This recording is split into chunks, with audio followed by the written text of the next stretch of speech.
महिनाभराच्या आजारपणाच्या विश्रांतीनंतर आज संजय राऊत पुन्हा बोलले आणि त्यांनी पुन्हा गरळ ओकली.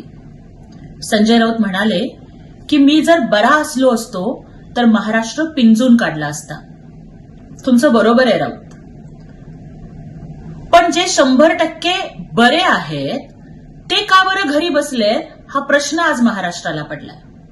तुम्ही आजारी असून सुद्धा तुम्हाला वाटतं की महाराष्ट्र फिरावा आणि लोकांशी बोलावं, परंतु ठणठणीत बरे असताना सुद्धा आज तुमच्या पक्षाचे नेते उद्धव ठाकरे असतील, आदित्य ठाकरे असतील यांनी एकही सभा नगर परिषदांच्या निवडणुकांच्या मध्ये घेतलेली नाही.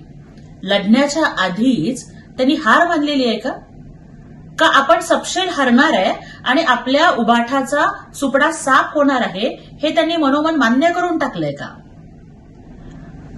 त्यामुळं ज्या गटाचा सेनापतीच पराभूत मानसिकतेचा असतो ना, त्यांना कधीच विजय मिळू शकत नाही. तुम्ही तुमच्या तब्येतीची काळजी घ्या. तुम्ही आमचे विरोधक जरी असला तरी तुमच्या तब्येतीची आम्हाला काळजी आहे. तुम्ही बरे व्हा. बरे झाल्यानंतर हवं तर तुम्ही पुन्हा रोज तो तुमचा सकाळचा कार्यक्रम चालू करा. आणि हो, आमच्या पक्षाची काळजी करू नका, कारण आमच्या शिवसेनेची काळजी करण्यासाठी आमच्या पक्षाचे मुख्य नेते एकनाथ शिंदे साहेब हे समर्थ आहेत. ते लढतायत. स्वतः ग्राउंडवरती उतरून रोज 5-5, 6-6 सभा घेऊन 18-18, 20-20 तास काम करत ते प्रत्येक लढणाऱ्या शिवसैनिकाला बळ देण्याचं काम करत आहेत.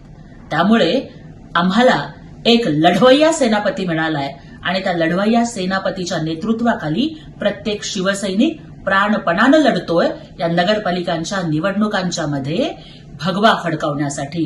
पण तुमच्या उभाठाने मात्र घालीन लोटांगण वंदीन चरण करून टाकलेलं आहे आणि लढाईच्या आधीच पूर्णतः शरणागती पत्करलेली आहे.